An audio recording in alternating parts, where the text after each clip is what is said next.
the lockdown of the factories and lockdown of the logistics, and there's a lot of idle time, inventory pile up, and all that. Whether all these losses have to be quantified, and now we also need to really revalidate the global TP policy, what each corporate group has got. And and coming to the micro level, when you have the documentations being attended to, the set of comparables what you might pick up for your own corporate coming under a particular industry would need to be reset. The set of comparables needs to be reshuffled and revamped because those comparables what you have been using earlier would not be appropriate today. And in fact, industry-wise analysis also, some industries are taking a great hit. Some industries are really looking up, like pharma is really looking up now and having huge orders from across the world for, most important drugs now for to attack this COVID-19. And some of the corporates are really looking up as we see the stock exchange, the pharma companies are rallying up. And that might not be the case with every, industry, that we need to look and really appreciate and analyze accordingly. And even the intergroup arrangements need to be revisited. And there is a very strong discussion, strong canvas that's being made, whether captive service providers would continue to maintain their status as what they are, because the parent company might not be in a position to give the business required for the year as it has been doing all these years. And probably these companies, suppose let us take the companies that are there in India, they may have to serve even unrelated clients to survive, and the whole model will change for the present, and that needs to be looked at afresh for the TP purposes. And we also have to see uh, this permanent PE triggers and place of effective management triggers, because in this unplanned stranding of some of the executives, some of the, officials of foreign companies, either in India or executives going out from the Indian companies getting stranded there. So this particular stay should not be counted for the purpose of PE counting, PE calculation, or for the purpose of place of effective management. Already some of the tax jurisdictions have given instructions in this regard, which I will explain little later in the midst of the presentation, midst of our discussion. And India is yet to come up with some clarifications on this PE and POEM issues. And also all this M&A deals, the merger and acquisition deals which are halfway through, really get stuck because the valuations dip, and there are many concerns and how to go about and all that. And probably some companies may have good valuations, like technology companies. If you remember, at the time when we had demonetization in 2016, Paytm is one classic example. Paytm company really did great business and it came up to the forefront. In the same way, today we are all using Zoom now. We never heard of Zoom a month back or 2 months back, and now everyone started using Zoom, and the business for Zoom is really zooming up. So that is how some companies, some industry would really pick up in this, and trying times also.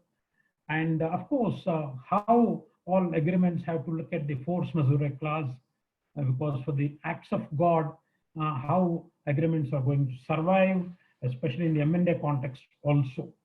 So I would stop here for a while and then request, before I have some thoughts on succession planning also in this trying times of pandemic and all that, because high net worth individuals are really looking at succession planning also, which we'll discuss a little later.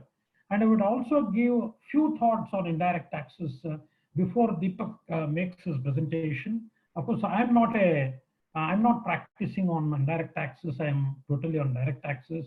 And anyhow, at a broad level, I have some points to make, which I would do before Deepak takes over for the indirect taxes.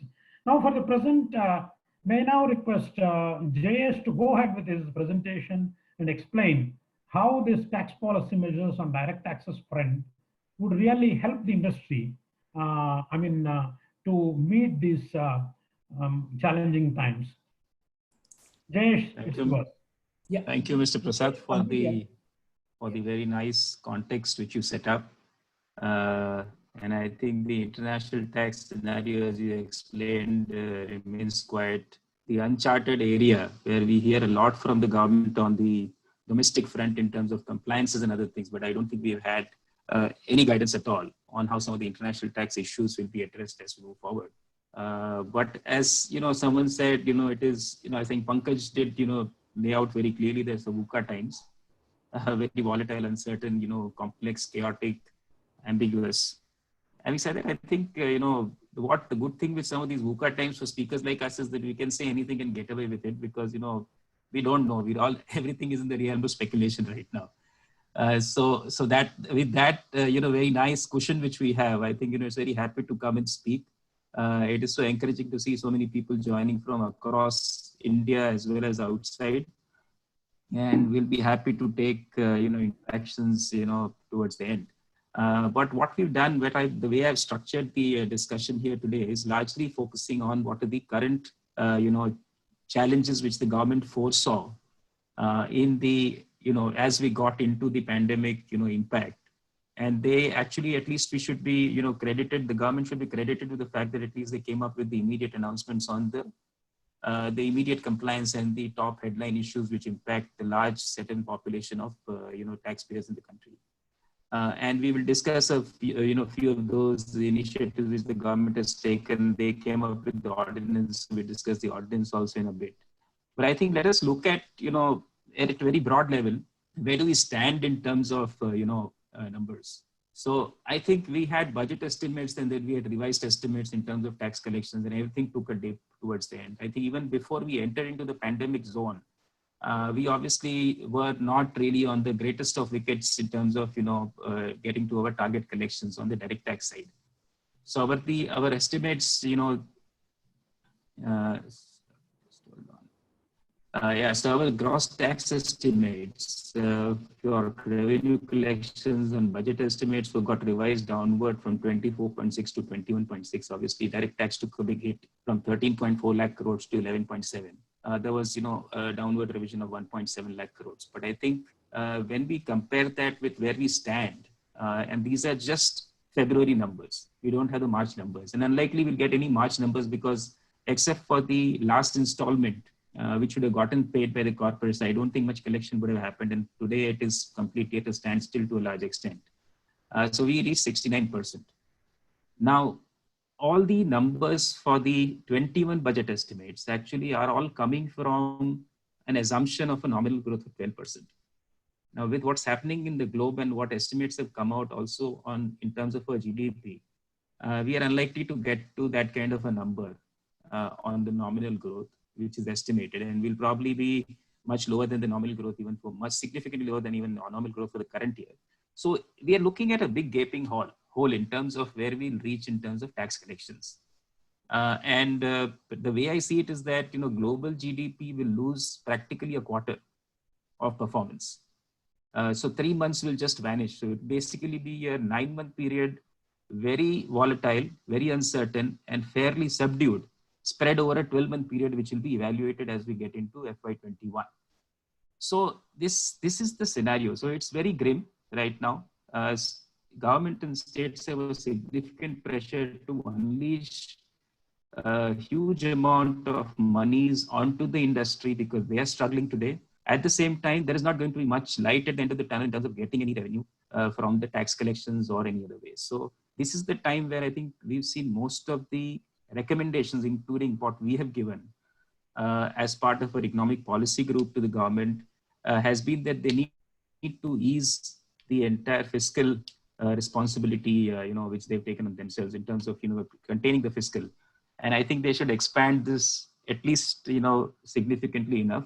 Overall, there is a requirement that they should push in 8 to 9 lakh crores to support the industry. And they have done it in phases. And I think we have suggested that at least 8 to 10 sectors, which will be more significantly impacted and will need a lot of money to sustain as they come back after the COVID lockdown is slowly opened up, that we should at least come up with at least 2 lakh crores immediately. And then I think the government's intention obviously is that they will come out in slow doses because of the fact that we don't really have that much of fiscal arm space to be able to do what we have to. At the same time, I think government would like to see the response coming through. But I think the most impacted sectors need to be supported. Otherwise, we'll have grave situations. We just heard that Virgin Atlantic actually in Australia has grounded and they have filed for bankruptcy protection. And I think 16,000 people in Virgin Atlantic, Australia, the only alternative airline to Qantas, is actually grounded. 16,000 employees are basically being completely furloughed. And I think we will see some similar outcome unfurling in Indian industry, and we need to see how that can be stemmed. So I think, there are multiple things. Tax is only one part, and I would not be so much worried about tax, at least in the next year, because I think really getting the income in the first instance will be a big challenge. Tax is only a consequence. So to a certain extent, I think, easing the tax considerations, easing the tax compliances, the tax burdens is what the government will be focused on, knowing very well that they're not going to collect large amount of taxes. And there'll be significant GST losses which the states will have, which will also have to be to be made up by the center. So I think the fiscal is going to be one, sheer example of how we see this, and it doesn't happen in so many years. And I think I was just discussing with Ms. Prasad just before we started that in our living history of most of the people today, nobody has seen something like this coming up. And this is something which, we all are faced with. And therefore, it should not surprise us now going forward. And at least I was telling most of my other colleagues that the younger ones, that at least you can tell your younger children. Obviously, I can't tell my children already seeing this with me. But at least all the younger participants in this group can tell their grandchildren that, we saw something like this. And hopefully this does not repeat. And as we look at this pandemic, I think most of the estimates which have come out in terms of global GDP in the near term to the near future are all banking on a reasonable scenario, not in the worst case scenario. And the reasonable scenario is that there will be a dip in the spread, there will be a dip in terms of fatalities, and we'll slowly start coming back to normal over a period of 2 to 3 months. It is a hope for the world today that the virus does not mutate and does not even become more virulent and does not have a second phase of impact coming into different phases. So I think we'll have to keep watching. Nothing is certain to that extent. We have to keep watching, we have to keep hoping and keep adjusting as the situation unfolds. With that, very simple introduction. I'll not go too much into the numbers, but I think the numbers are all there out for us. But these are all historical numbers, as I said. We can put any numbers here, and they may not play out to be the real numbers in the very near future. As we move on,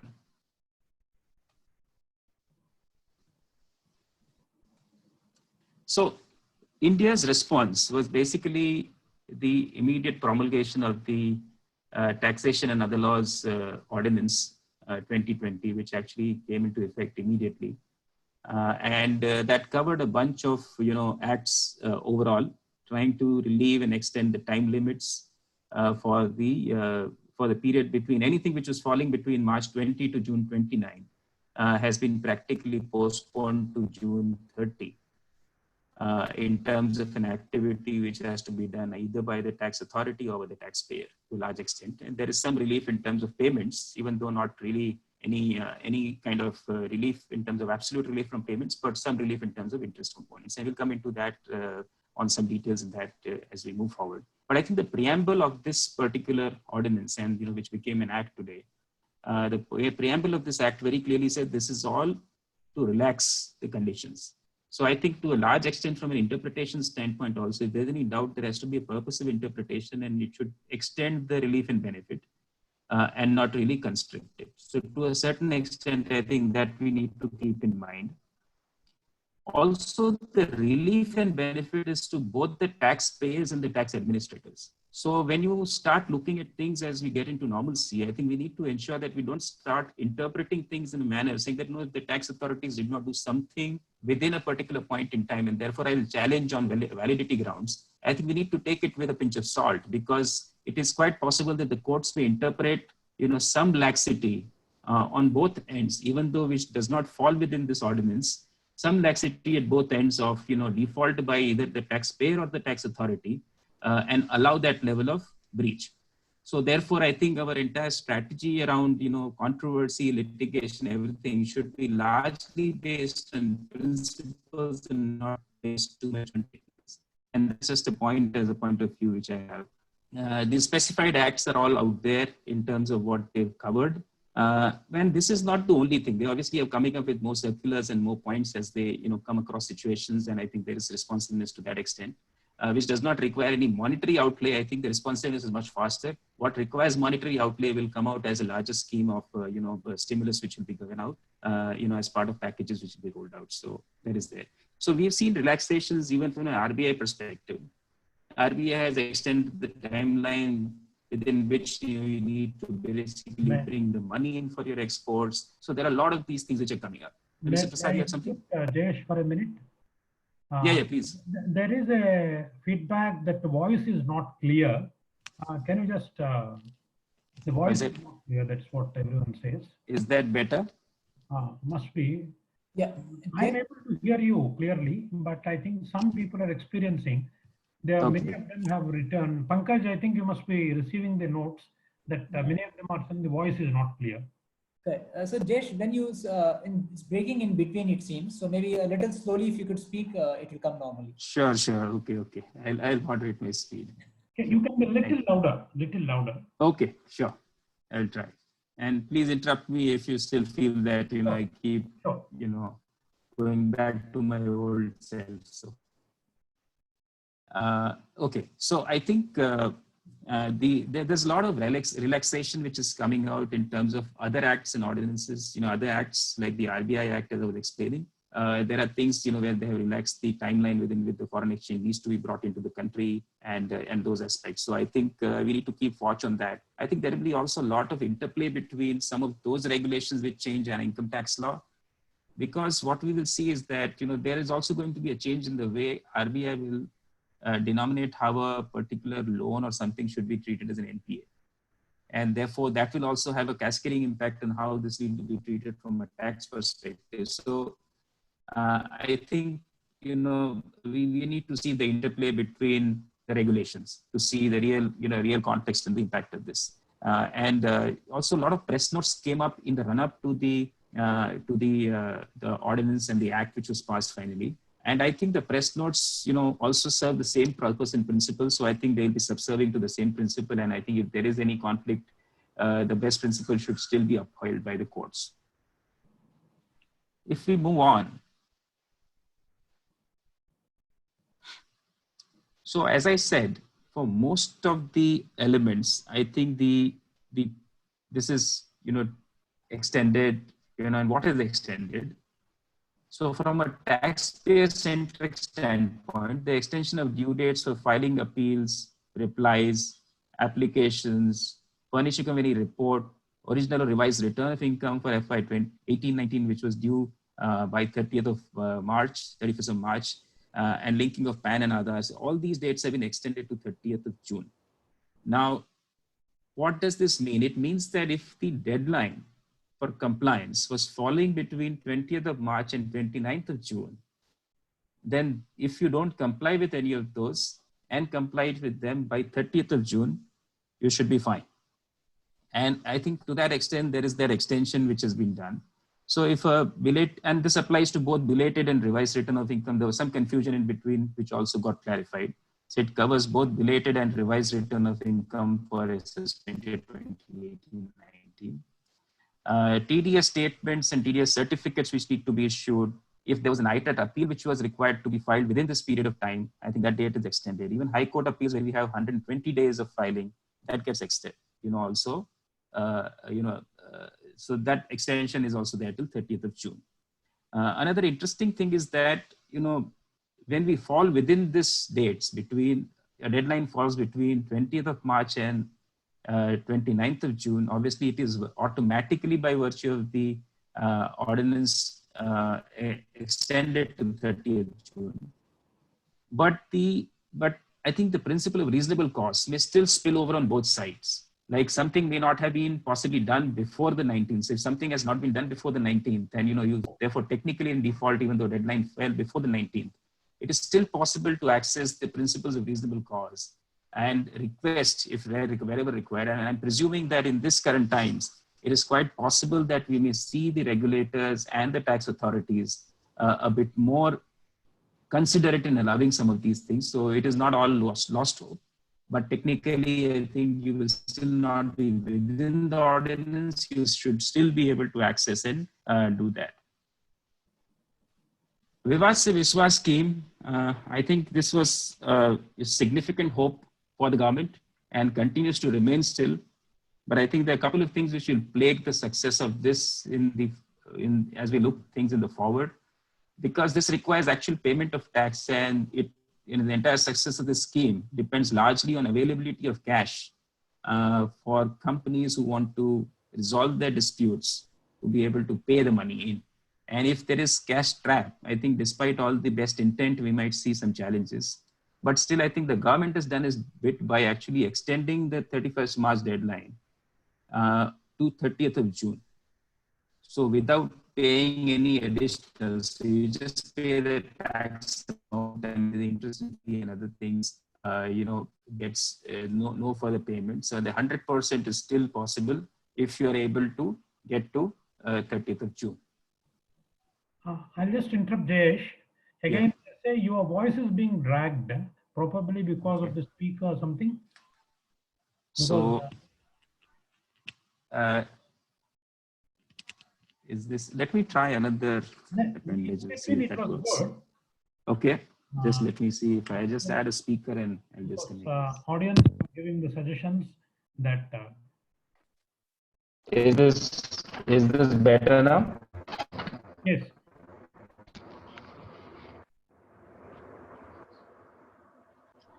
Are you able to hear me now better? Yes. Okay, sure. So, yeah, so I just I maybe use the speaker, so I've got some alternatives here at home. So. Okay. So as we move on, as I mentioned, this is also from a tax authority perspective, it applies equally because the COVID impact is not only to the taxpayer, it is both to the tax authorities and the taxpayers. So even from a tax authority perspective, there is a relaxation that if any proceedings or orders were to be passed within this time frame between March and June, and even notice or intimations were to be issued and the deadline was falling within this period, that now is extended to 30th of June.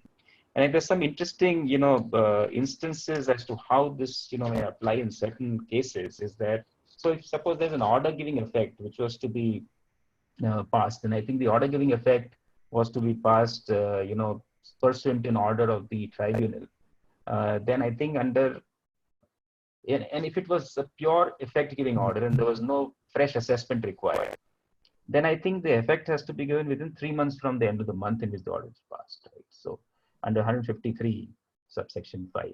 So to that extent, I think some of the deadlines, if they fall within this, they get extended to June end. But if there was a fresh assessment which was required, then the fresh assessment would depend largely in terms of which year the principal order was passed. And there was a period of either 9 months or 12 months, depending on whether the principal order was passed prior to April 2019 or it was after April 2019. If it was after April 2019, you get basically close to 12 months from the end of the year. So basically the deadline to pass that order comes to March of 2021. So therefore that deadline doesn't extend it because it is beyond this period. Similarly, the 9-month period from April 2019 for orders passed prior to April 2019, they would have expired by December of 2019.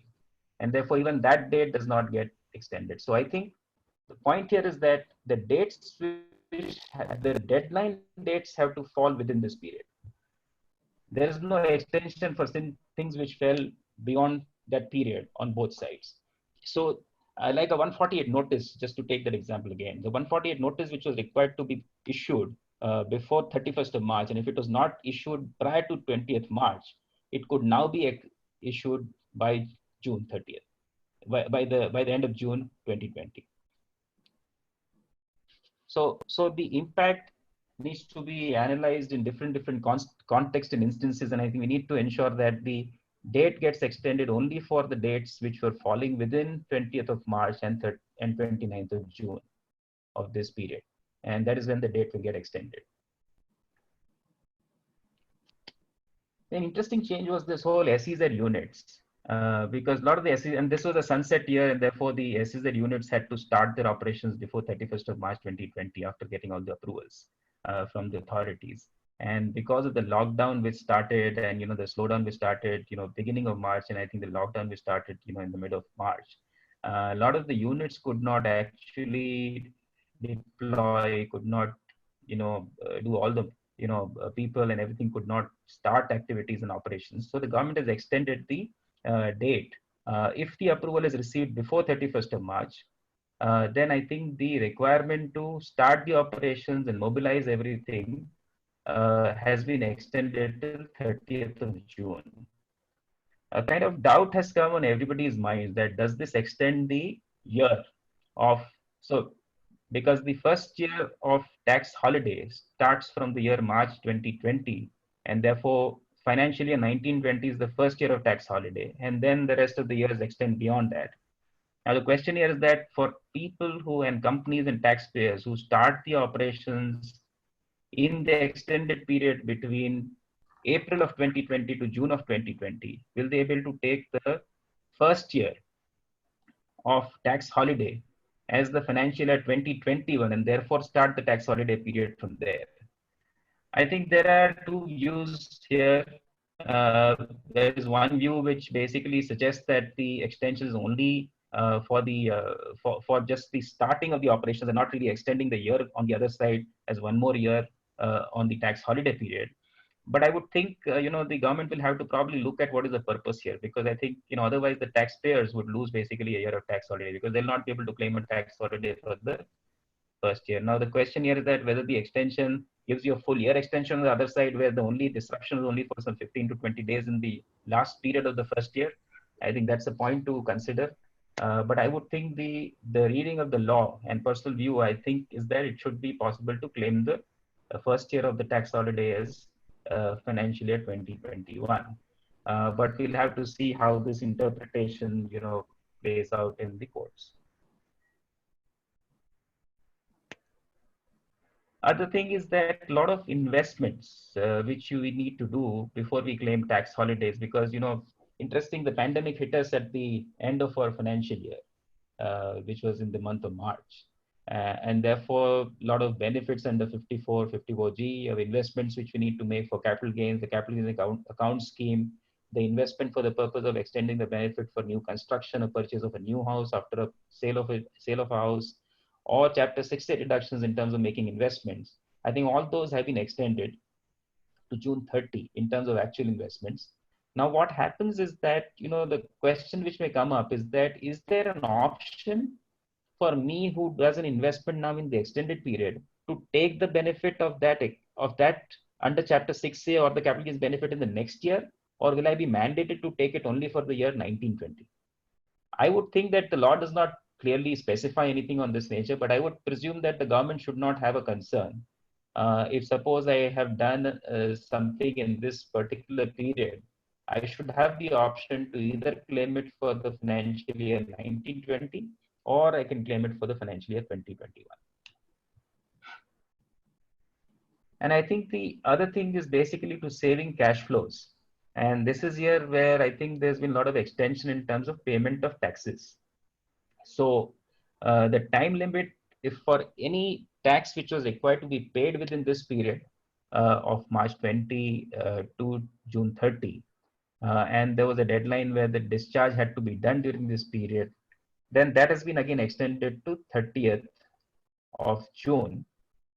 But only the payment is extended, but the deferral will require payment of interest. But the interest rate to be applied will be 0.75% per month for the delay if it is done within this period. Now, interesting questions may come up is that if I am able to file my return, revised return or a belated return by June, Then the question is that if I have a self-assessment tax which was outstanding and due on that related return, can I apply this 0.75% per month as the rate of interest for that delay of payment? Honestly, in my view, it does not apply because there is no deadline for you to pay self-assessment tax, and it does not fall within March. I think the return needs to be filed, but the tax should have been discharged in any case earlier. So I think this needs to be understood quite in the context that wherever there is a requirement and a deadline for any payments to be made within this period, then you will be able to take the benefit of this 0.75% per month. Basically a treasury, low rate of interest for default and delay. But not for other instances where I think there was a continuing default which was from the previous period. The other interesting thing is that suppose I default to my payment even beyond June 30 for what falls within this period, then will I be able to take for at least this period a 0.75% per month? I would think not so, because any continuing default beyond June 30 will again go take us back to the original rate of interest which I require to pay, which is either 1% or a 1.5%. So I think this is only the benefit within this period, unless obviously it gets extended, depending on how this COVID situation unfolds, and which obviously the government has the powers to do that in its remit right now, and the ordinance provides them to that. So that I think is from a cash flow standpoint. I think companies can conserve the cash which are otherwise required to be discharged at this stage and make the payments at a later date, but within 30th of June, by at least providing for a 7.75% per month of interest. Obviously, government, if it has to discharge any of its money to taxpayers, then I think the government is committed to pay the rate of interest, which is almost a 0.5% rate per month, which they will pay whenever they discharge it. That's something which we need to consider.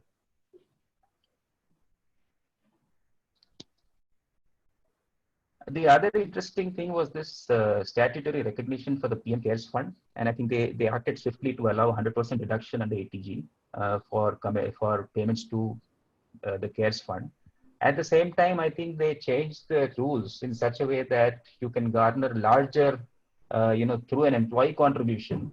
Their employees can now contribute into a fund which is aggregated by the employer, and the ATG benefit can be discharged even up to the employees, even though it is not directly contributed by them into the fund. So I think that is something which they have enabled, which I'm sure will help them garner more funds through the whole employee contribution, and the employers can engage with their employees, encourage them to actually make put that money through payroll contributions. So I think payroll contributions actually will be a good thing which will happen during this times because of that change which they brought about very quickly.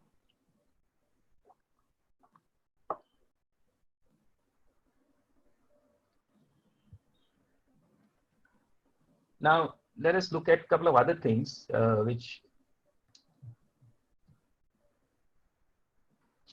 for the, and these are something which came about, subsequently as well through further relaxations they've given.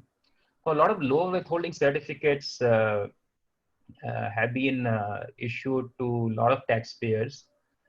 And I think to ease the cash flow challenges, because now with this whole pandemic and the complete lockdown and lack of activity at the tax authorities, a lot of applications for lower withholding or lower TDS were filed by taxpayers. There were approvals which they got for 1920, they were applying for 2021. There are various scenarios. So what they have clarified is that lower withholding tax deduction certificates for FY 1920, where they are available with a taxpayer and they have an application pending for FY 2021, they will continue the same certificate till June 30, or the disposal of the 2021 application, whichever is earlier. So there is the benefit which was given last year is going to continue till the time the 2021 application is disposed of. In an instance where there is no application for the next year which has been filed, they said the same certificate available for 1920 will be available up till June of 2020 to be applied to the same tax deductors and same transactions, same type of transactions with the threshold prescribed in the earlier certificate. in instances where the application for 1920 itself is pending, then they're saying that they are going to expedite through email protocols to see how these can be disposed of at the earliest possible, at least on or before April 27, 2020. So these are some very practical measures, honestly, which I think, government is willing to listen, and they're able to come up with some, good suggestions on this. And they've been able to really come out with the clarifications quite swiftly. Moving forward, I think the other interesting announcement which they made was the whole announcement around release of refunds for cases where the refund is up to 5 lakhs. And I think there are cases where they're more than 5 lakhs. I think, a lot of corporates, a lot of hospitals who have a lot of refunds, they are actually now, asking the government that they should not be left out, and they need really the cash, because they're the ones at the forefront of this whole fight against COVID. And we made a lot of representations on their behalf to see that, some of these things actually should be expedited irrespective of a monetary threshold, because the monetary threshold does not make, any sense here. If a refund is due, I think it is the time for the government to release the refund for all the taxpayers, irrespective of the threshold in terms of monetary limits. I mentioned about the PM CARES Fund, that the employer can make a consolidated donation and the employees can still be allowed the ATG benefit, because they'll issue a consolidated receipt and that can be disbursed through the payroll. And I think ATG also can be taken into cognizance by the employer when doing withholding taxes on the ATG.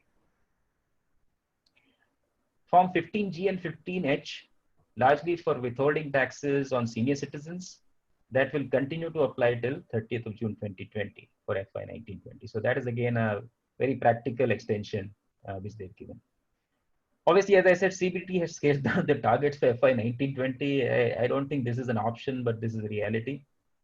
And I think, but it was required because scaling down targets also gives a message out to the field forces to ensure that they kind of moderate their approaches to the taxpayers, so that taxpayers feel that everybody's there in the same fight, right? They're not isolated, and they're not at the receiving end of how the issues are coming up to them in terms of collection pressures and other things.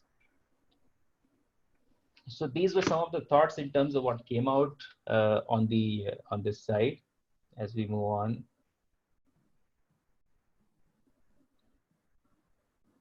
now what is it that we are asking further? I think there's a sunset on the additional depreciation in backward areas and the investment allowance, which is there currently on 31st of March. A lot of factories and a lot of companies have not been able to take this benefit because of the lockdown. I think this should have been extended, and hopefully we expect, because we have represented, that this should be extended, because this probably maybe is a clear miss from the government standpoint, and they should extend it. As I mentioned, larger refunds also need to get released at the earliest, and made available to companies which are currently under severe cash trap. And I think there needs to be something to incentivize the industry when they are asking this industry and the commerce to basically continue to pay salaries despite lockdown and defray the money to the employees. It is required that they also give some additional allowances for the cost which is incurred by the employers during this distress period, particularly from April to June for the first quarter. An ATG deduction under the IT Act to be allowed for companies opting for lower rate, because today the Chapter 6A deduction, the ATG is not available for companies who opt for a lower rate. I think in these times, it calls for different, I think a difference needs to be brought out by at least carving out an exception for an ATG deduction to ensure that even companies which are opting for a lower rate, corporate income tax rate of 22%, effectively at 25.17%, is able to also contribute and get the benefit of the ATG. And I think that, so this is more on what the government has come out with. And I think Mr. Prasad clearly mentioned, areas and issues on transfer pricing and POEM.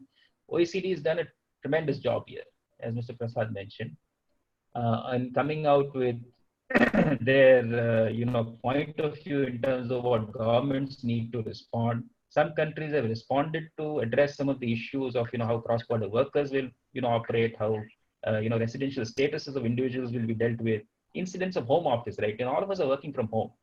Imagine a situation that my home office becomes a permanent establishment, because either I'm as an agent I'm signing off contracts from here, or I am actually operating from home for it is not expected that this will continue for longest period, but it may become a norm, because it is unlikely that this situation will completely go away, or even in the new normal will not. It is not a situation where we'll start going back to office in the same force with the same set of people, because the whole social distancing may continue for a reasonable period. So I think some guidance around this in a cross-border scenario will be very, very critical, and to address, so that we don't have situations of unnecessary controversy coming up as we move into the years coming. So there are multiple areas on that which needs to be addressed. On transfer pricing, again, just to add, I think Mr. Prasad very clearly articulated, there is a tremendous, this is a complete, the whole supply chain, which industry and global companies have been used to, and the entire value chain has been disrupted. Now, just a couple of points I would like to make here is that limited risk entities, which are established in India, for this example, and if they have applied for an APA and they've sorted out the situation for a reasonable duration of time, is based on factors. Are these extraordinary circumstances where they will need adjustments? What do you do with idle capacity? What do you do with logistics costs, which are shorter? I was speaking to one pharma company, because they are the only ones who are actually operating right now. And they say that the cost of logistics in moving a kilo of product from here to the US has shot up from $2.50 per kg to $10 to $12 per kg. Now, this kind of cost and this kind of disruption to the entire supply chain will have tremendous impact on the operating results. So the entire transfer pricing policies are established for situations which are predictable, reasonably certain, apart from the normal market tendencies of moving up and down. But these are completely unpredictable times, and the variances in operating results can be significant. And these need to be now planned into the transfer pricing. How do you revisit all of these things? How the TP framework needs to be completely looked back upon. And market behaviors, force majeure, contractual things, so many things will change. Comparables, as Mr. Prasad rightly mentioned. And another thing which you need to watch out is that in these times, the whole DEMPI will get out in the open, because the real decision makers will be known now. Because only the real decision makers are really going to make decisions.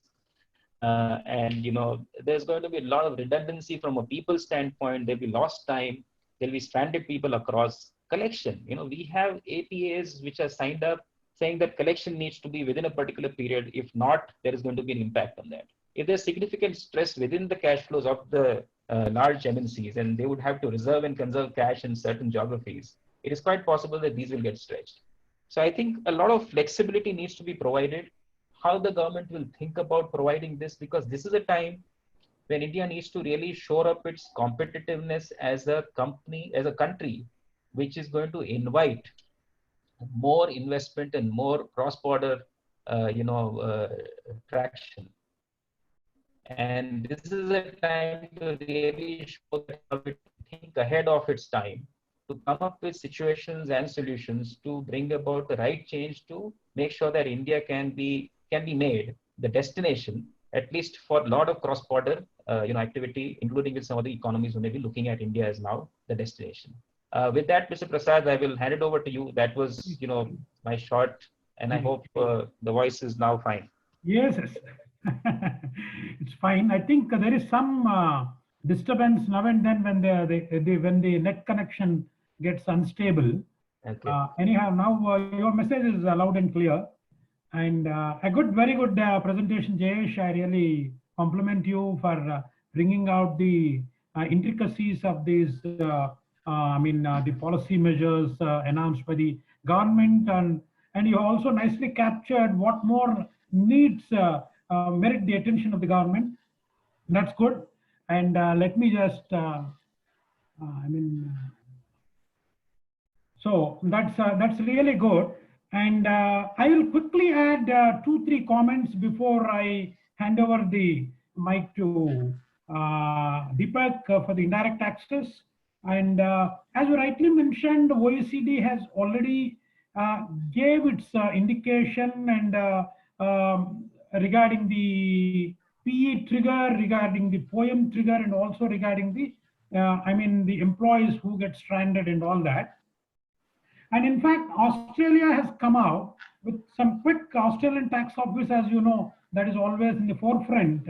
And corporate residents, a non-Australian incorporated company, can be treated as a resident in Australia if it carries on business in Australia and has its central management and control in Australia, as how we have the POEM rule.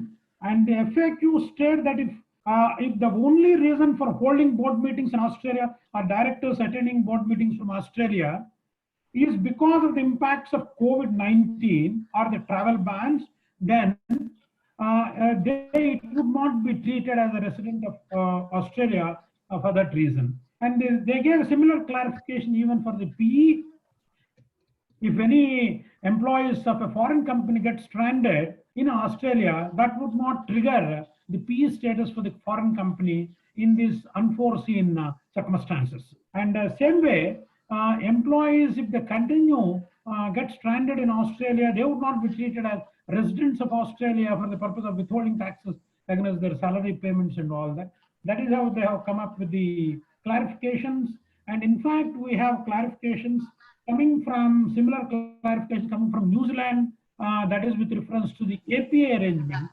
New Zealand has clarified that advanced pricing arrangement in respect of transfer pricing, they are ready to, consider all the changes of the critical assumptions and all that, and they have given a very detailed clarification note to all the taxpayers. Netherlands and Germany have released as of now some guidance with respect to this expats moving from one country to the other, and unexpected stranding of any employee would not trigger any sort of PE or residency for the employee himself. And Singapore has nicely come out with a very detailed detailed clarifications on this PE, POEM, and also the employee's individual residency from the Singapore's tax point of view. UK and USA also have given, and these two being the major jurisdictions. At the time of question answer, if there is any issue on this, we'll dwell with it. And now it is time for us to move towards indirect taxes. And Deepak is all set to make his presentation.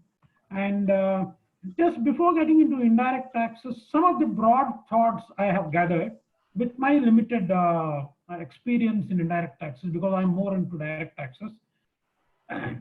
Impact of GST implications on unique receipts such as compensation received from the parent companies, waiver of from payments of any royalties, and any damages received from breach of contract from suppliers. These are some unique payments, unique receipts you would have got as a company, and what is the tax position on this, Deepak? And then you are able to follow now, Deepak? You are there? Yeah, I'm there, Mr. Prasad. Okay. Okay. And also the second item of discussion I thought I would make is with reference to non-fulfillment of export obligations under various foreign trade policy and the SEZ schemes.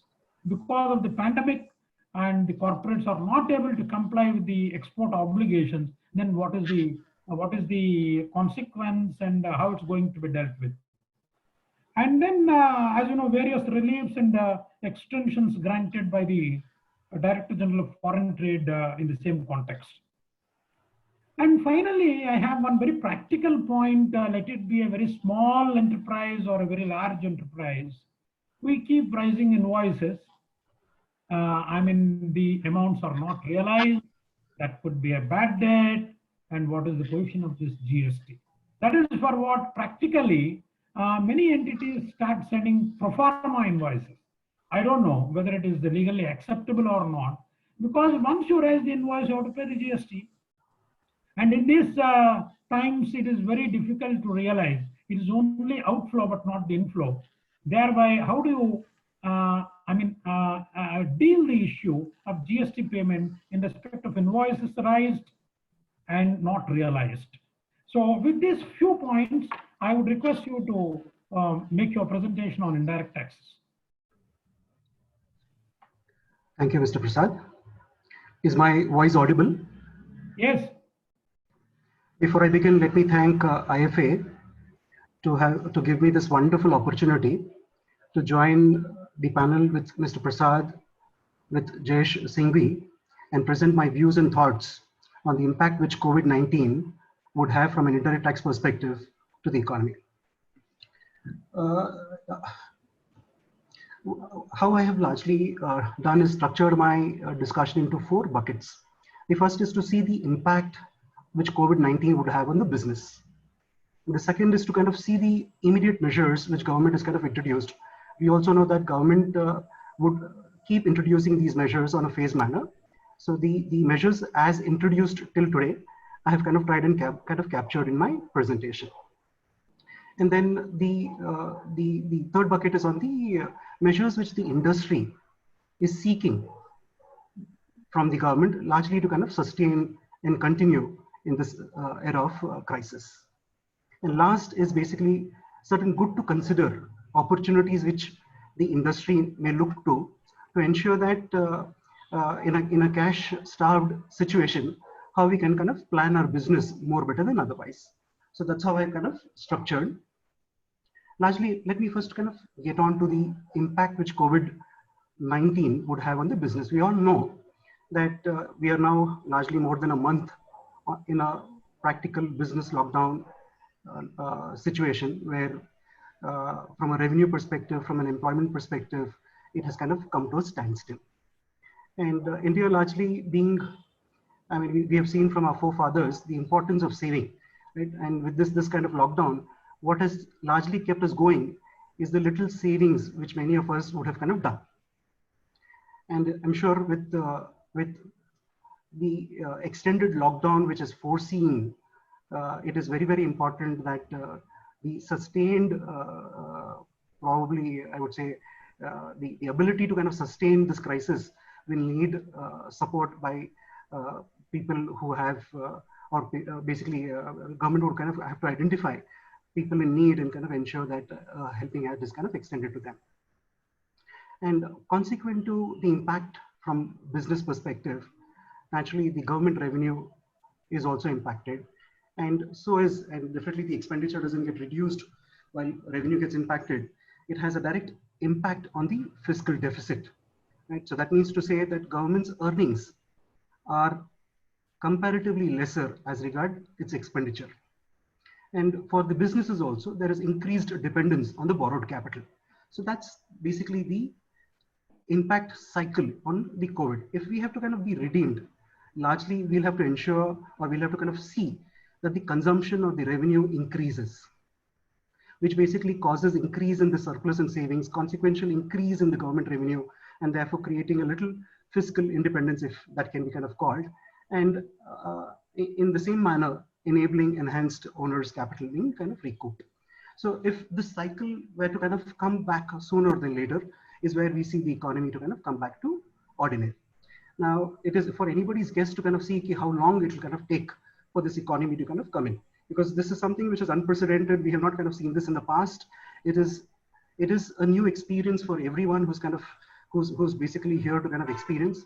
So therefore, it is very, very difficult. I mean, definitely, I think the way the government of India has kind of managed this and the way the people in India have kind of supported, it is remarkable. And I take this opportunity to kind of convey my appreciation on this front. If we were to kind of see the, I mean, what I have done in this slide here is kind of given the comparative numbers from an indirect tax perspective.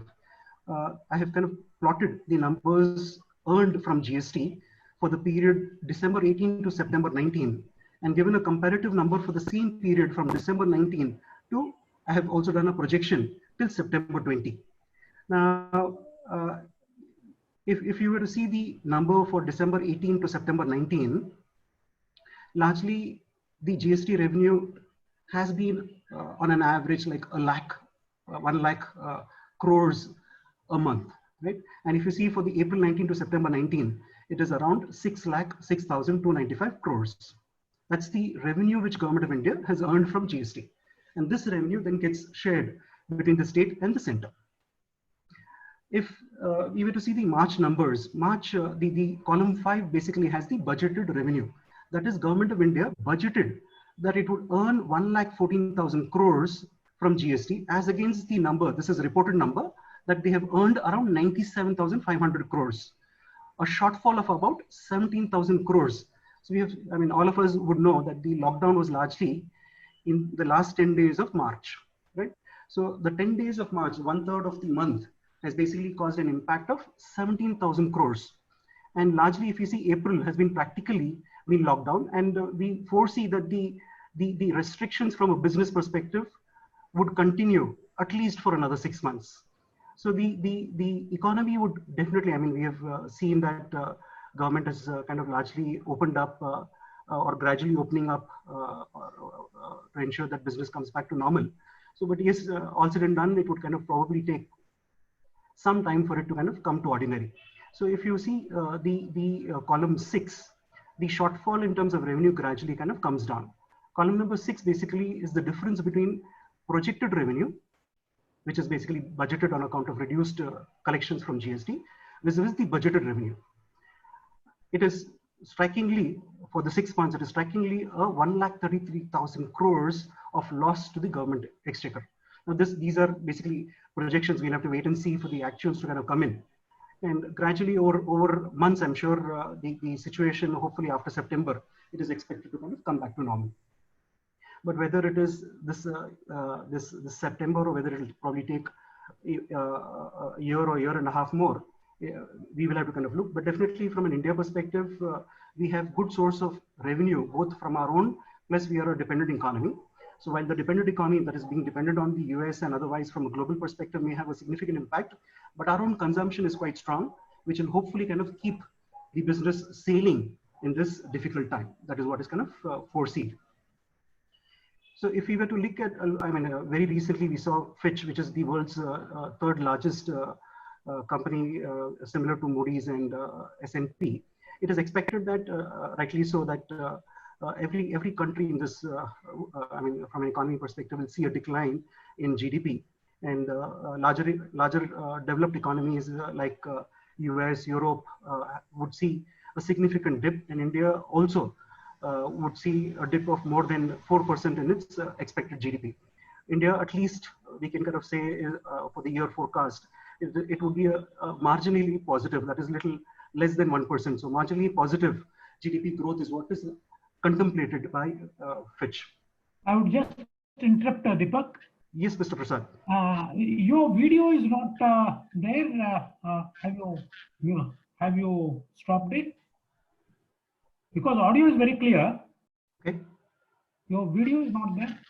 Yeah, I have intentionally kept the video on so that my audibility is better. As you like. Wonderful. I thought by mistake it got into that mode, I thought. Fair.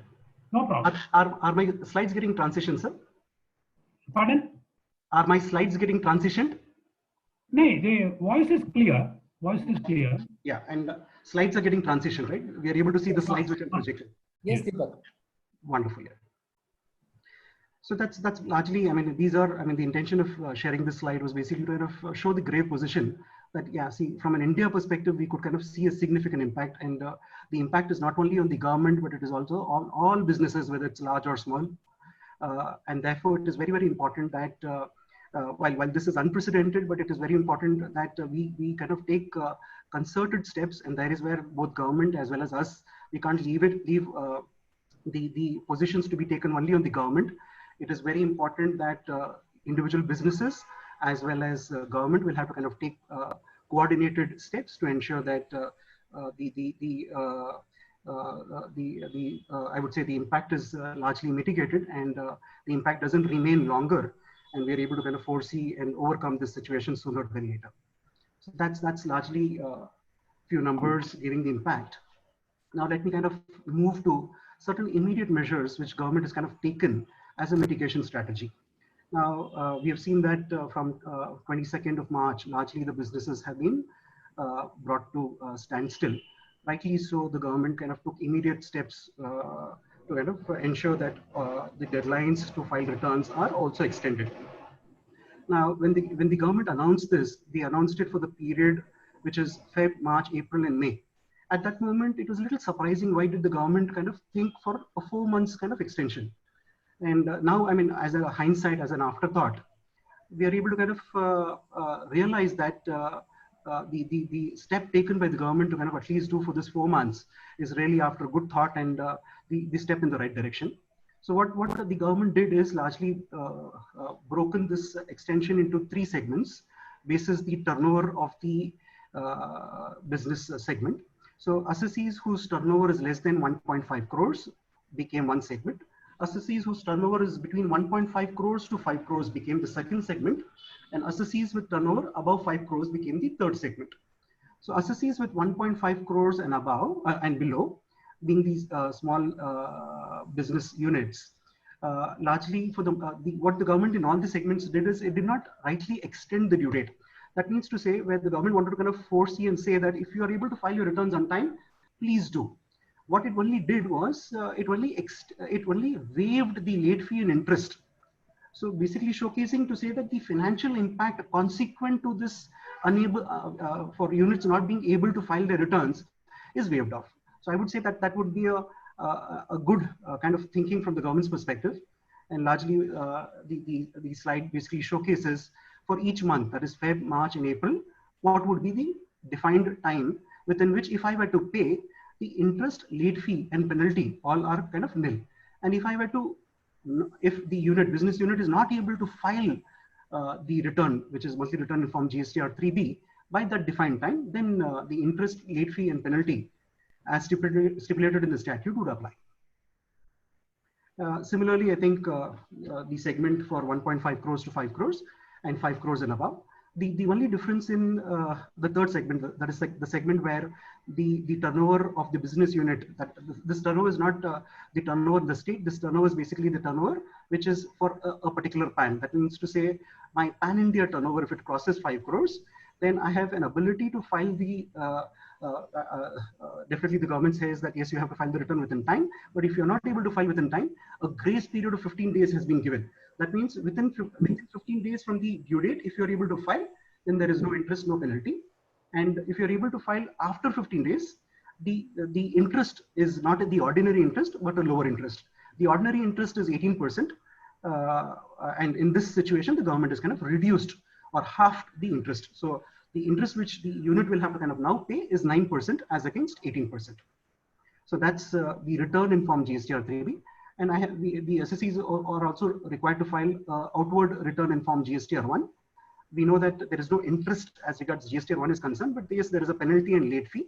Now, here again, the government has kind of clearly provided that if the returns are filed within 30th June, then the late fee and penalty will not arise. And if it is filed after that, penalty and interest would arise.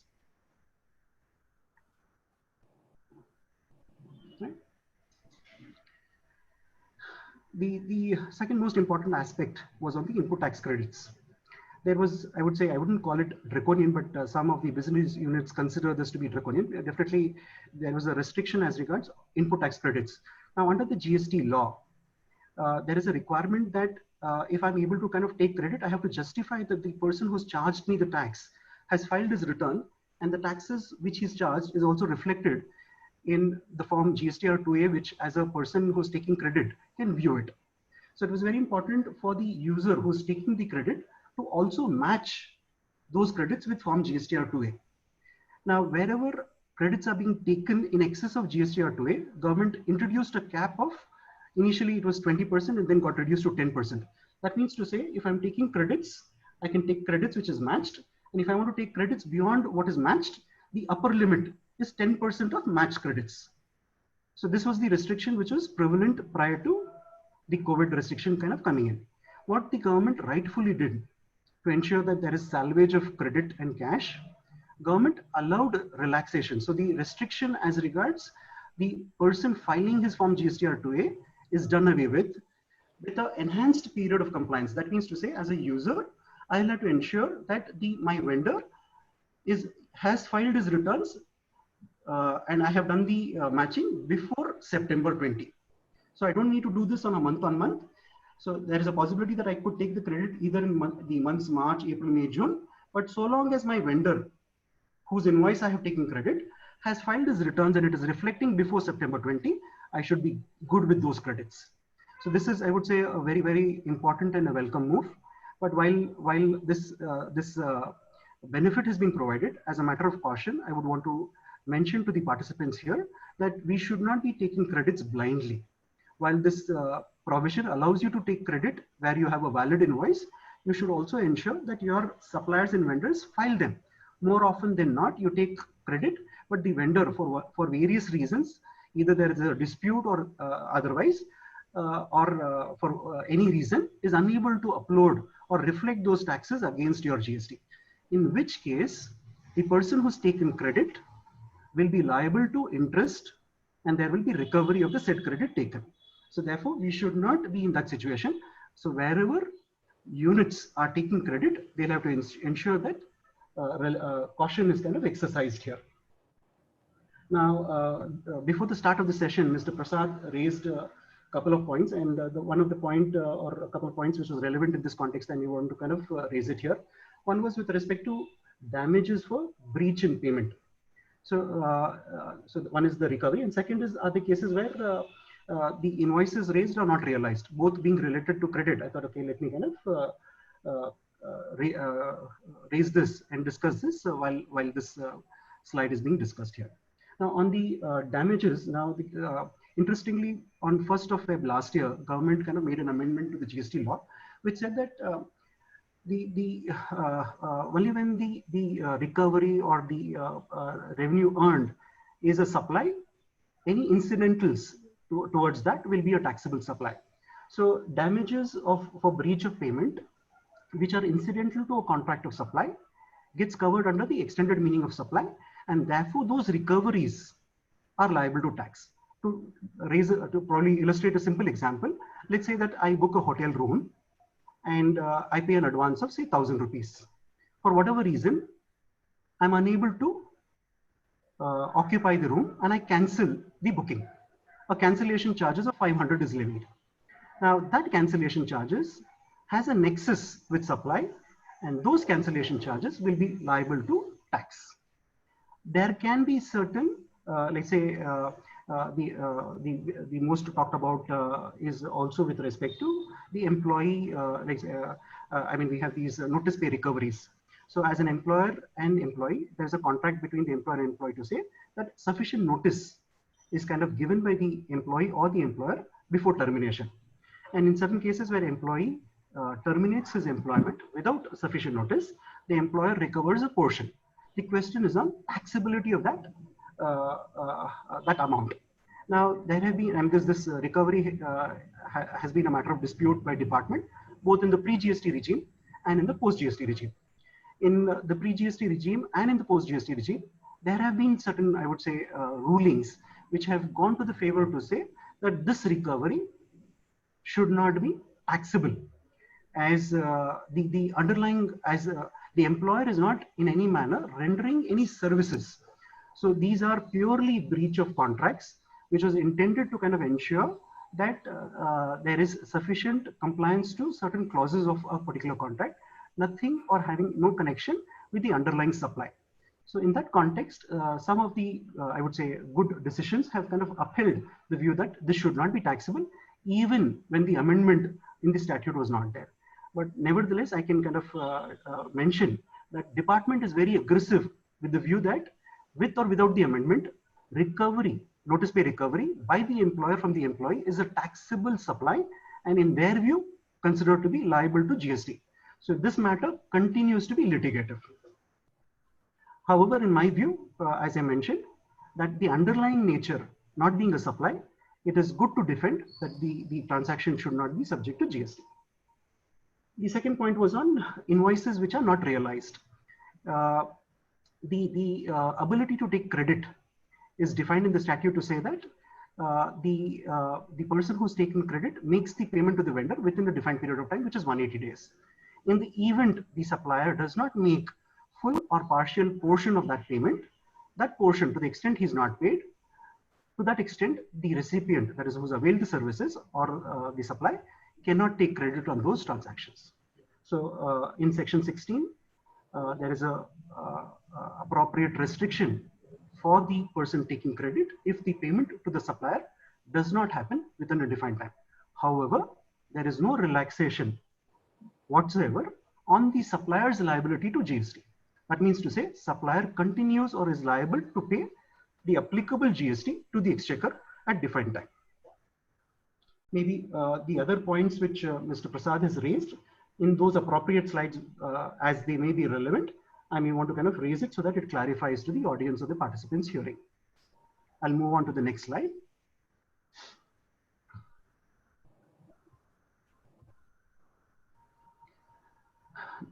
On the composite tax, that is assessees whose turnover, earlier the composition limit was 1 crore, which the government extended to 1.5 crores. The government has kind of enabled extended time limits to kind of exercise the option for composition, at the same time to file the declaration. So as a assessee who's wanting to file an opt for composition, he has to file form CMP02. The government has extended this time limit to 30th of June. And while we exercise the option, the requirement to file form ITC03 has also been extended to 31st of July 20. And on the returns and payments, like extensions have been kind of given. So the composite dealer has to file a return in form CMP03, which has been extended to 7th of July. And the return for the financial year 1920 in form GSTR4 is also likewise extended.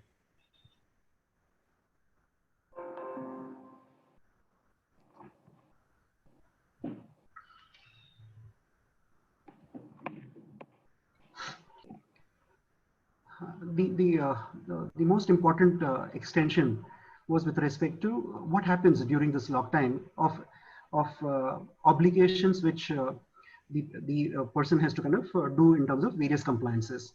Various obligations, one is we have kind of discussed the return separately, but there could be various obligations which the assessee has in terms of compliance. Let's take the example where if I'm an exporter, I have to file a letter of undertaking by a particular date. Now, while the date is a suggested date, but yes, there is a undertaking which I have to kind of file. Now, for any compliance which is required by any person or by any authority, which falls between the defined period, which is 20th March to 29th June, the government has extended that to 30th of June. Now, there are definitely the way in which it is worded. There are definitely various ambiguities which kind of come in, but largely the intention of the legislature is very clear to say that this lockdown period, that is 20th March to 29th June, being an ineffective period, any due dates which fall within this period ought to kind of be extended. So that's the underlying. Now there could be various scenarios. Let's say the requirement to pay to the supplier within 180 days. Now the question which may arise is whether the period 20th March to 30th June, which is a period of 100 days, whether this 100 days will get added to 180 days and whether I will have 280 days to make the payment, or is it that the extension is only when the due date falls within this, would I have one more day extra? So there could be a case where the due date of the 180 days extension expires, let's assume on 31st March. Ordinarily, I ought to have paid before 31st March, but now I will have a time limit to pay by 30th June. Now, definitely there are few, I would say experts who have taken a view that the period of 100 days need to be added in this case. But in my view, yes, it may kind of extend, that appears not to be the intention. It basically kind of showcases while while that should be rightly so, but the way in which it is worded does not appear to be the intention. The way in which it is worded, it extends the date to 30th June. So it would be important for all of the SSEs to identify any due dates which fall within this period to basically kind of ensure compliance on a particular date. Now, there could be cases where an appeal ought to have been filed within this particular period. I may have an extended time to file up to 30th June. Now, in the event, the time taken for preparation, in the event time taken, if the lockdown kind of continues to keep extending, then definitely the view to say that yes, the period of lockdown needs to be added and not to be kind of considered as days for computing the limitation would therefore stand stronger. But if the lockdown were to be eased out by say 3rd May, the SSEs would definitely have time between 3rd May to 30th June, and therefore the period between 20th March to those should not be considered or should not be added to the defined timeline. So that's the view. Maybe I'll be happy to kind of also understand if there is any other views on that or wait for clarifications on this aspect. So the way in which this would apply, it would apply to any due dates which are there. So in the same notification, the government has also kind of clearly provided that the benefit of this extension will not apply to certain specified scenarios.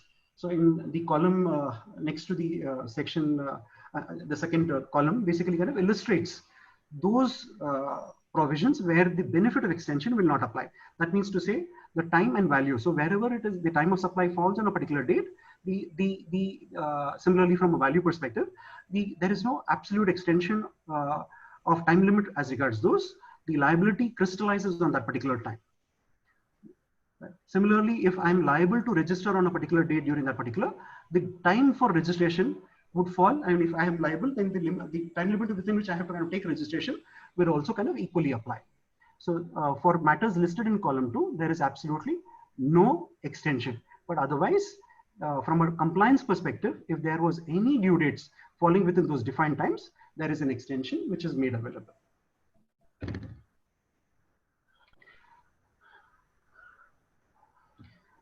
Similar to, I mean,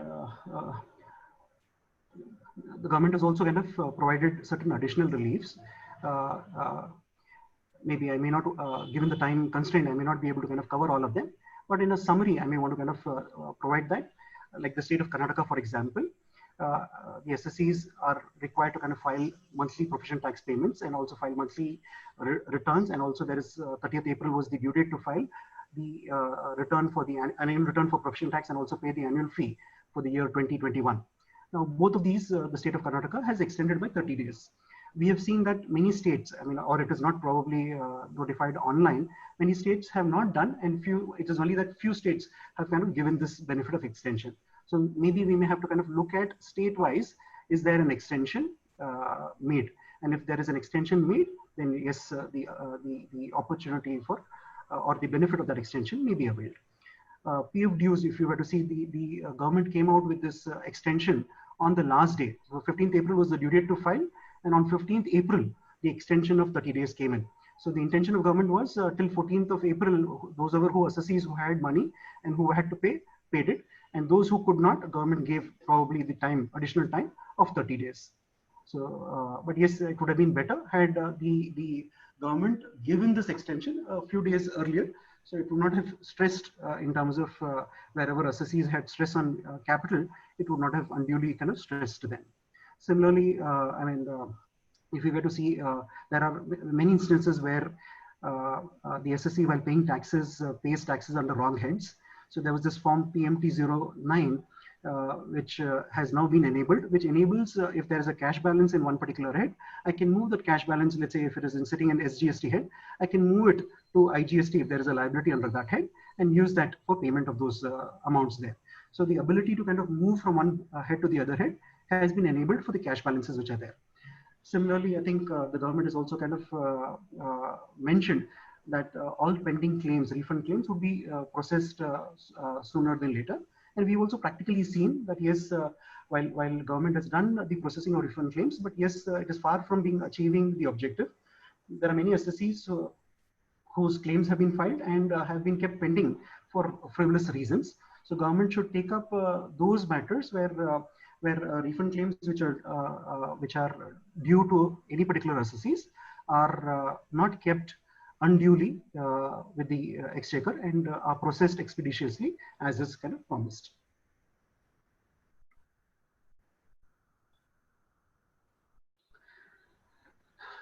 So I think as voiced by Mr. Prasad and Mr. Jayant Sanghvi, definitely the industry, this is a situation where we are seeing one of the, and it is basically unprecedented, which we are kind of experiencing. And therefore, it is very, very important that from a government's perspective, that all possible measures which is considered to be reasonable are kind of made available or extended.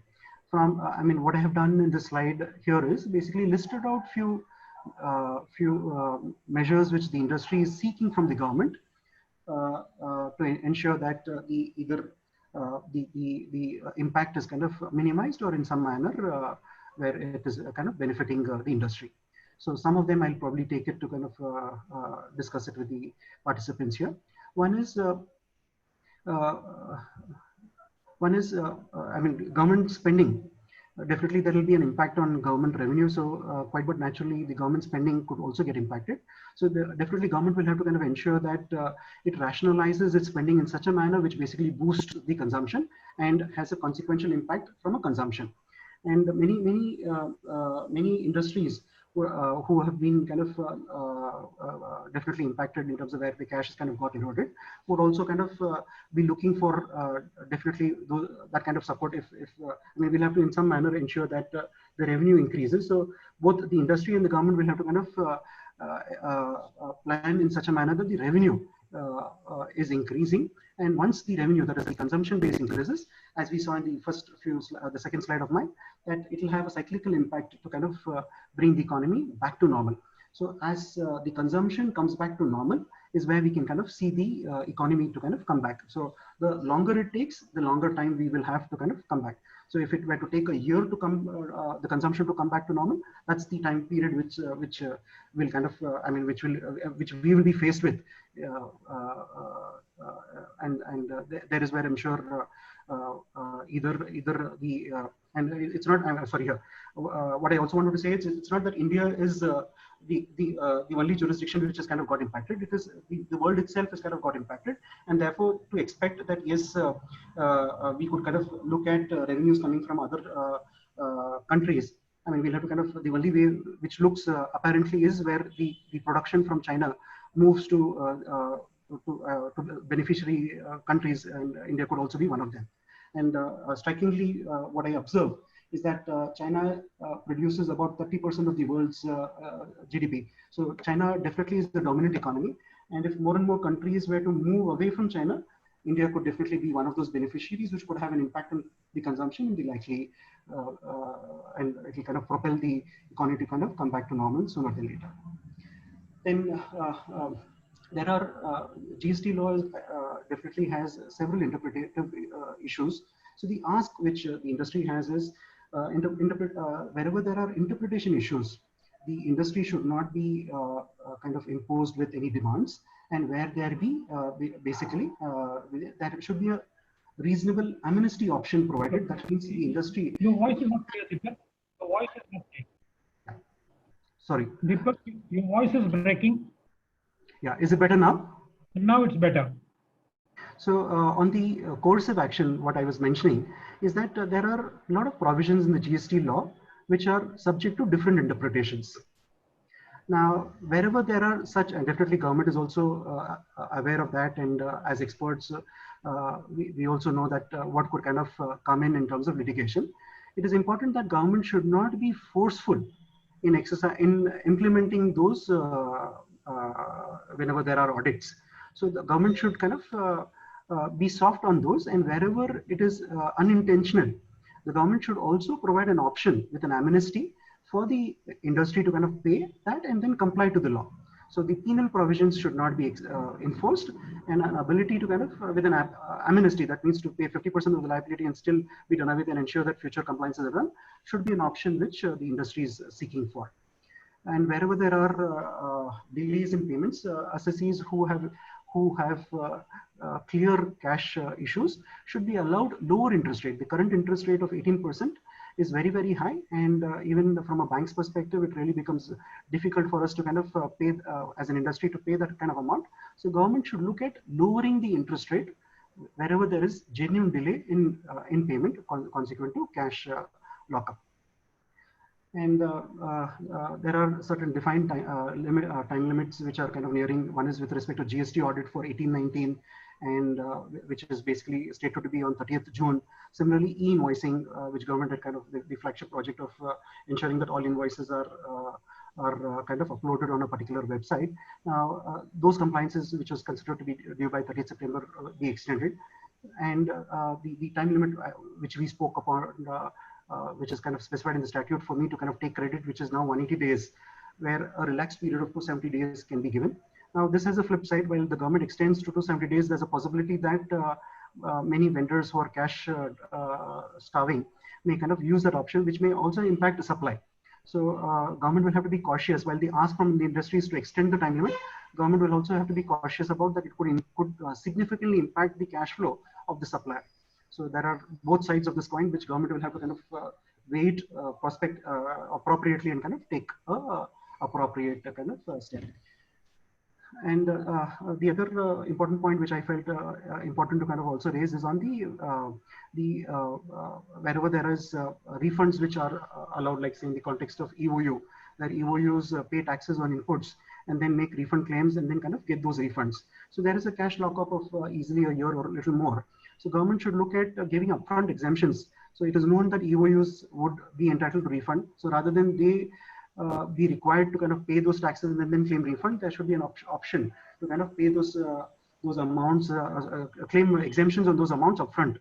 That way. And similarly, many industries would also have kind of contributed to COVID-19 either as donations or otherwise. On the strict reading of the law, these supplies are treated as supplies made without consideration and which do not have any nexus with the business. So if I have purchased something and then given it as donations or as free of cost, then there is a requirement to kind of reverse those credits. So here again, the government could look at treating this to be as eligible for credit. So that would mean that there is a specific kind of thing which GST Council will have to kind of provide for, because it's not there in the statute. So these were certain measures which the industry has asked, and this is very select, as I said. Definitely there are more which each industry will have. The intention was to kind of illustrate some of them.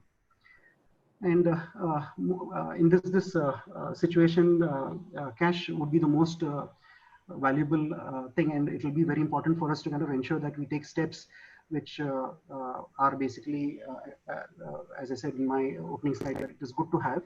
So we'll have to kind of ensure that the policies which we put in place improve the cash efficiencies and raise and probably reduce the stress there. So some of them which have kind of taken are, like say, there are many times we see that the time limit to take credit, from the time when the supplier raises the invoice and the time within which it is accounted and taken credit, there is a good gap. Now industries could look at reducing those gaps. So it is basically in your own hands. So immediately when the supplier raises the invoice, there should be a methodology where those invoices get accounted and credit is availed. So lower the gap, the ability to kind of take credit will be that much sooner and faster. Similarly, while the statute provides 180 days time limit, one could look at also a situation where they could kind of discuss with the supplier to say that I will pay you because everyone needs cash. So that I will pay you sooner than 180 days, give me a cash discount rather than the extended credit period. In which case, it has a benefit both on the supplier as well as recipient. So that option could also be beneficial both to supplier as well as the person taking. And on the first point, which is credit on medical insurance and canteen. Now this is highly debatable. Now the short point here is larger companies who have larger employee base definitely incur good amount of towards medical insurance and canteen. The issue is that the GST paid on medical insurance and canteen, whether it is eligible for credit or not. Now, there has been statutory amendment in the restriction as regards credit. The restriction basically says that if there is an obligation on the part of the employer under any law, then in which case, in such cases, the employer should be able to kind of take the credit. Now, the moot question is medical insurance and canteen have not been in India. Definitely, social security is not so documented and specified. So therefore, there is nothing specified in the law that employer should provide X amount towards medical insurance, and it does not in any manner also provide that there should be a free supply of food or otherwise or subsidized food supply by the employer to the employee. And there is this ambiguity whether the employer can kind of take credit. Now, interestingly, in the pre-GST regime, credit on medical insurance and canteen, there have been various judicial decisions to say that yes, the employer is eligible. And in my view, we believe that GST paid on medical insurance and canteen is eligible. We have taken this up as representations to the government, and at various all forums, government has been reciprocative, and they have kind of acknowledged yes, that yes, there is merit in allowing credit in those aspects. But however, various interactions with the lower authorities from department's perspective, they are of the clear view that credit on these are not eligible. So this makes it highly litigative. But our strategy would be to kind of ensure that here is a case where the company will have to take a calculated risk. That means to say, I would suggest that the company, wherever they would want to kind of take credit on these, through a letter, inform to the department, and then kind of take it. And parallelly, the industry has kind of taken this as a representation. And we believe that more likely, sooner than later, there may be some kind of either an amendment in the statute or otherwise, where the government should hopefully allow credit on these. Till such time, this benefit should be, basis the quantum, should be evaluated whether to take credit, and in this situation it really becomes imperative to kind of avail them that way. Similarly, SEZs definitely have the ability to kind of, if I'm supplying to an SEZ, there's an option where I don't need to kind of, it could be zero rated. So the GST chargeable otherwise is zero rated. So more and more companies could look at if they have an option to set up an SEZ, while there may not be an income tax benefit, but there may be a good amount of working capital. So the cost of setting up in an SEZ may be evaluated. Similarly, where it is considered that setting up an SEZ is not viable, the company could look at, wherever it is operating as an STPI unit, could look at converting the STPI to an EOU. That means to say that all benefits as it is available to an STPI continues to be available as an EOU, but the statutory fee which you have to kind of pay to the authority to operate as an STPI vis-a-vis EOU is much lower. So the statutory fees which you have to pay to STPI ranges from 2,50,000 and upwards, which can go up about 10 lakhs also. But to an EOU is a fixed amount of 5,000. So there could be a significant amount of working capital or the reduced statutory fee, which companies could kind of pay and still kind of get those specified benefits. So all benefits which are equally available to STPI can continue to be available in the form of an EOU. So these are just suggestions. So as I said, companies could look at evaluating them. One of the other suggestions which I have is, rather than raising invoice on 30th of the month, you could look at raising it on the 1st of the next month from doing. So what happens is you get additional 50 days time to kind of remit those taxes. So if you were to kind of raise the invoice on the last day, by 20 days of the next month, you'll have to kind of pay. By raising it on first, you pay it the month after. So you practically get, 30 days of extended time from a taxes perspective. So these are smaller suggestions which one would have to kind of look at each business and then evaluate how well I could kind of manage my cashes. So one who's able to kind of conveniently do in this situation is the need of the hour. So here is where it is 5:45, and I hope I've kind of taken the time allotted to me to kind of take through all the points which I have had. Now I leave it to Mr. Prasad and the audience to kind of raise any specific questions here. Yes, very nice presentation, Mr. Deepak.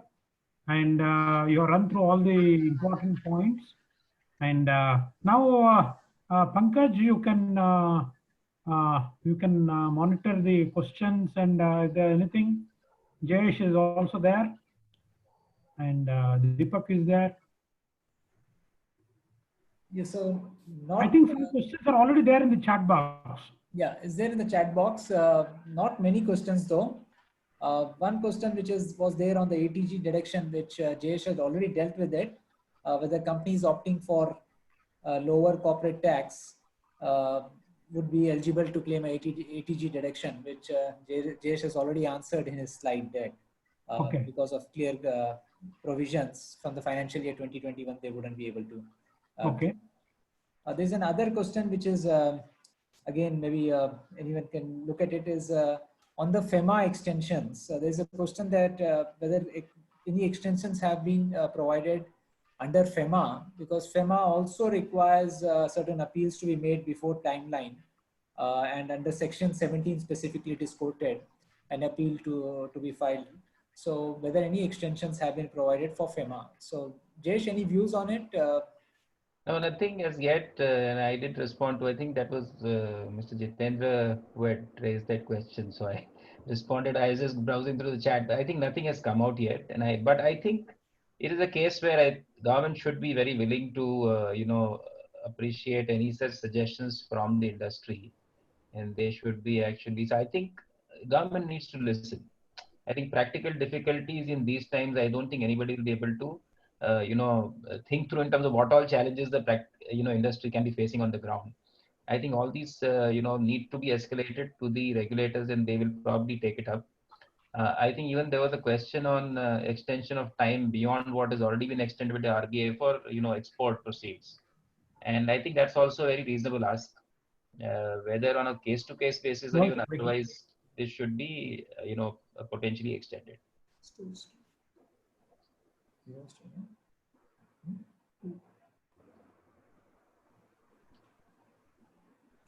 Yeah, that is true. Actually, this case that must be made by the professional associations and the trade associations, and I think that should be taken up. Especially, there is also one suggestion from Jitendra regarding the over the FEMA restriction, because unless there is an extension, it is not possible.